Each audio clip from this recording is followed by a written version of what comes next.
Welcome to the Clinical Research Podcast, bringing you the latest developments in research explained by our world-leading clinicians, academics and scientists based in Nottingham.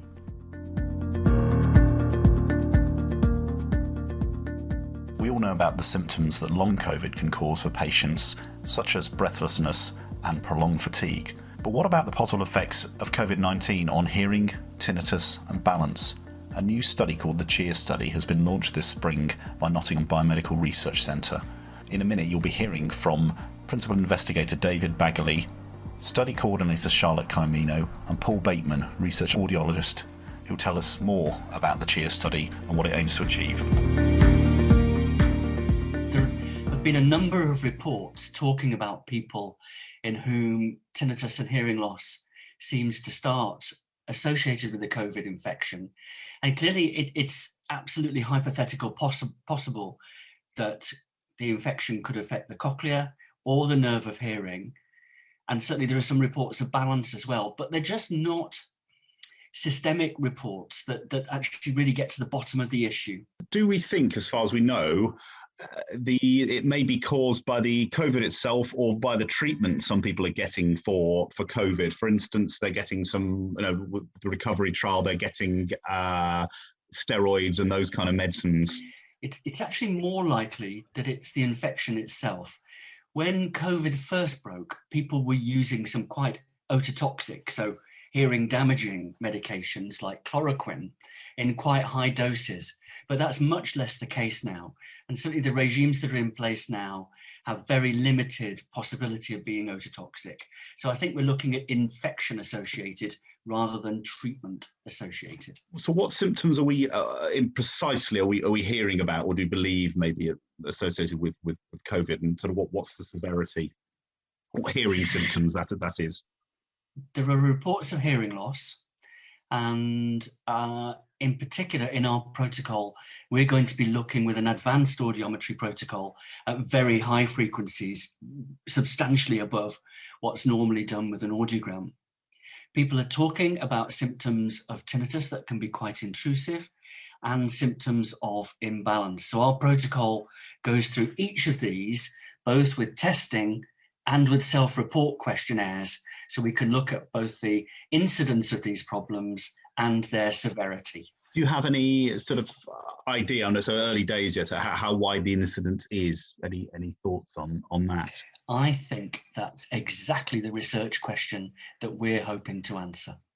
What other precise questions are you going to put up, sort of try to answer in the study? We're going to be looking at the potential development of hearing problems over time.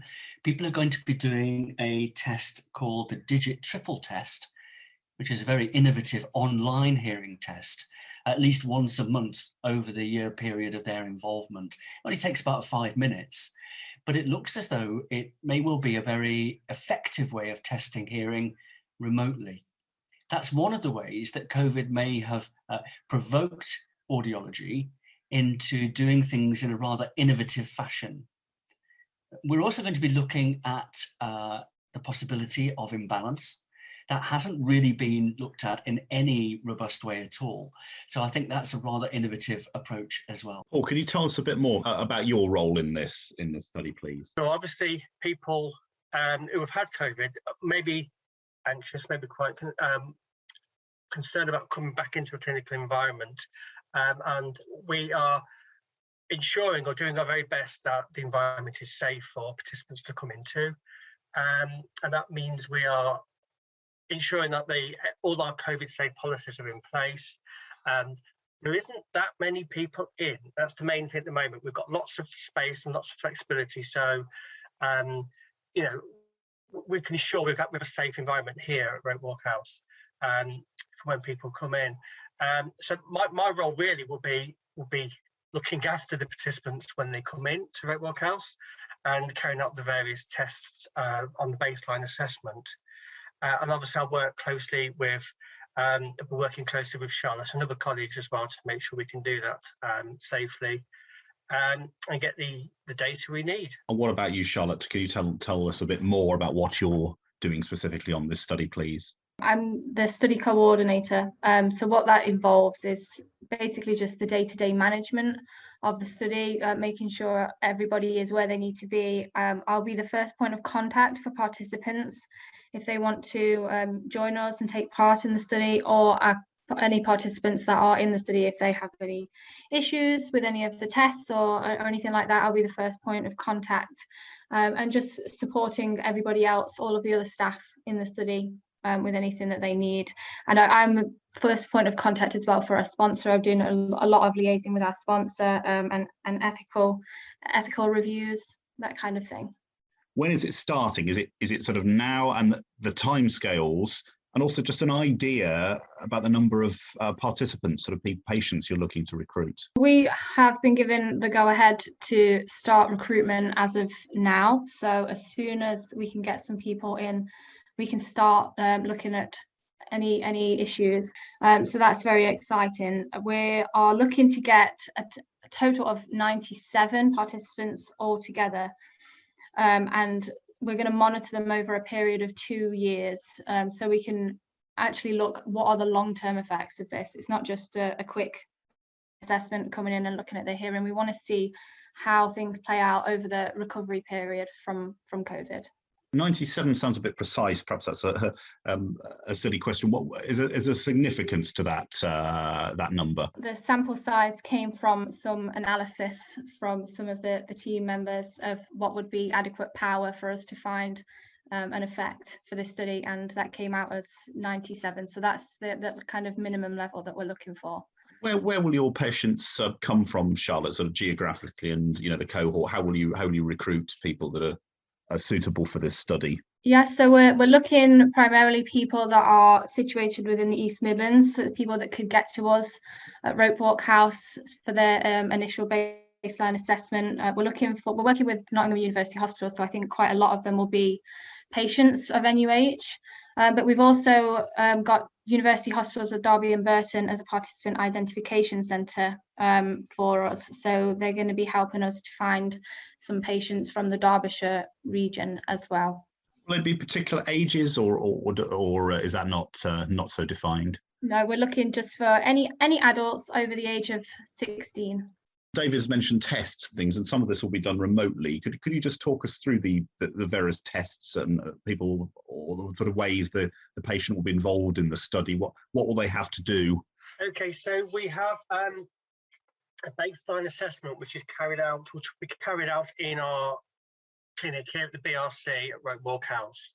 So the participants will be invited to come in for basically an audiometric assessment. So we'll carry out a hearing test, which does include extended high frequency. So we'll be testing beyond the normal frequency threshold, frequencies we normally test. So we'll go into an extended high frequency audiometry, which is good at detecting, it's very sensitive to detecting hearing loss.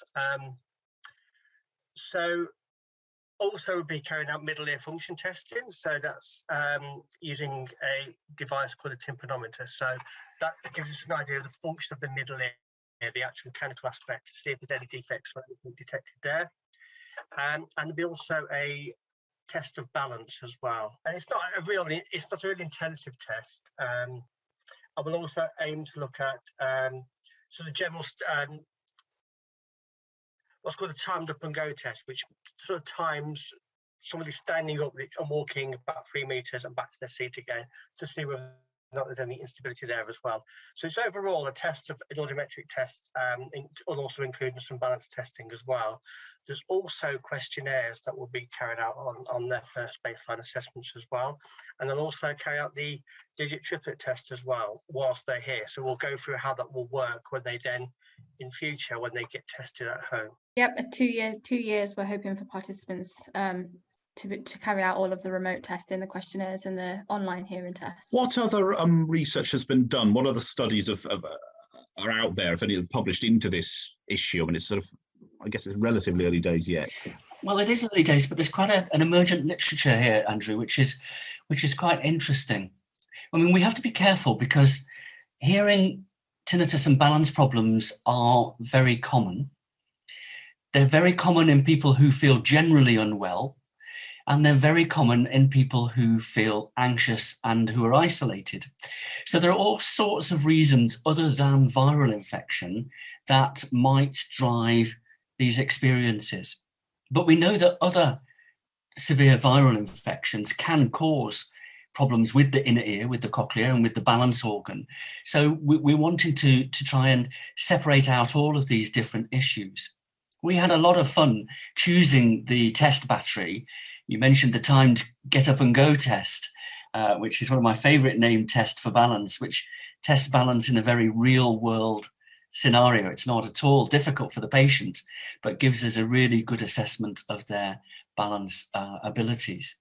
So we wanted to have a very comprehensive and sensitive test battery that will pick up problems and look at their development potentially over time. You mentioned obviously you're going to some lengths in the design of the study where you're going to carry out, but what's really going to make CHEAR the definitive study? We wanted the study to be definitive, looking at the very best questions, questionnaires and tests to be sensitive and specific to hearing problems. You can of course assess if somebody's got a hearing problem saying, do you have any problems hearing? But that doesn't have anything about severity or about time.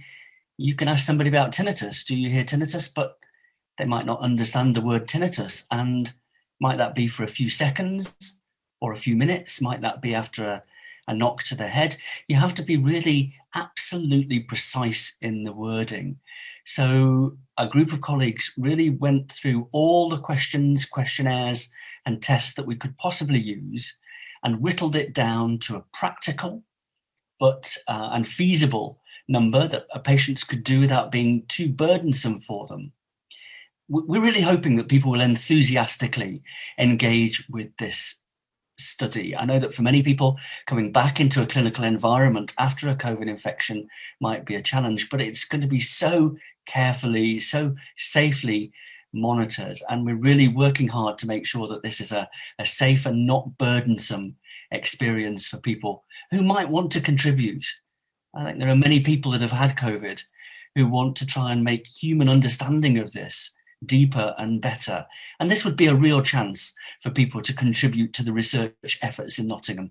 Which institutions are running this, and which teams need a mention for all the work they're going to be putting in? Yeah, so the study is mainly going to be conducted by us here at University of Nottingham, and we are sponsored by Nottingham University Hospital. So we're working together. We've worked quite a lot together to develop this and produce the best study that we can. Derby will be involved in just terms of identifying participants and helping us to find appropriate people that are willing to take part, but predominantly University of Nottingham and Nottingham University Hospitals leading this. One of the strengths of the Nottingham health research environment is the deep and strong partnerships between the Trust, between NUH, between the university and between the BRC.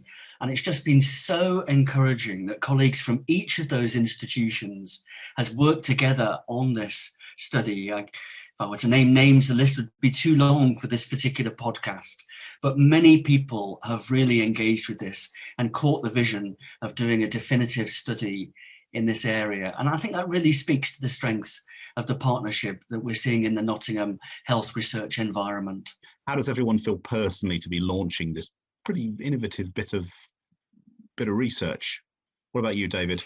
I'm very excited that we're launching this. It's been a little while in the planning. It's taken a while to garner the resources and the protocols that we've needed, but the possibility that we might do some work that really defines knowledge in this area is very exciting. There's a lot of noise, a lot of poor quality studies out there at the moment. The chance to do something that might be definitive in this area is really very compelling. If we can determine the number of people that have these problems and what the mechanisms are, that will really help us with early identification and with potential interventions. Clearly, if you have developed a hearing loss after COVID, that's really regrettable. But modern hearing aid technology available on the NHS is fantastic at increasing the audibility of sound, of decreasing tinnitus. And for people with balance problems, there are balance retraining protocols and exercises that can be very helpful indeed. Very often, hearing, tinnitus and balance are the poor relations of medical symptoms. They get overlooked and people think, well, it's just one of those things, but they really do affect people's quality of life.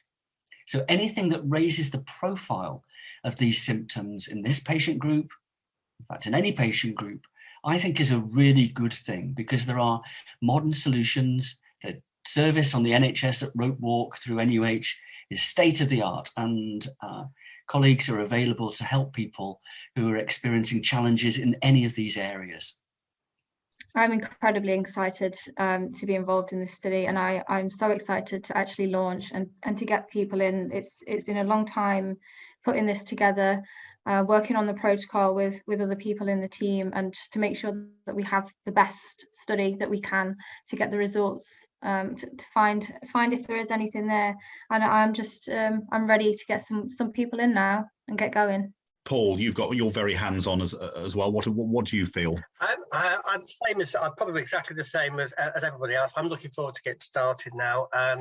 It has been quite a while planning. I think everyone's put a lot of work in preparation for the study. I'm kind of, I've been getting ready to go here at Rope Walk House, checking the equipment works. It's all good, fit for purpose. We're ready to go. Things actually do work, when we set it up. I think for me, certainly if there are any members of staff that have had COVID who'd be interested in participating, they'd be absolutely eligible. So if there are people who feel that they'd like to be part of the study, then that would be excellent. And just really to get the news out there that the study is open and we're keen to get recruiting. So let's see how we get on. All I wanted to say was, if anybody wants to take part as a result of anything that they've heard today or anything that goes out from this, then please do contact myself at my email address, which I can give, charlotte.caimino@nottingham.ac.uk, or David as well, and we'll be happy to get you involved. For me, really just I look forward to getting started and seeing participants back here at Rope Walk House, and also if there are any questions, to get in touch. This is the first study that we're really opening our doors for, so it feels exciting and interesting to be doing that, and encouraging to see things open up. We're all enjoying the spring sunshine starting. Maybe this is a bit of research sunshine starting in terms of a post-COVID experience. I thank you all for your time and your input. It's very valuable. Great. Thank you for your interest. Thank you very much. Thank you, Paul. Thank you, David, and thank you, Charlotte.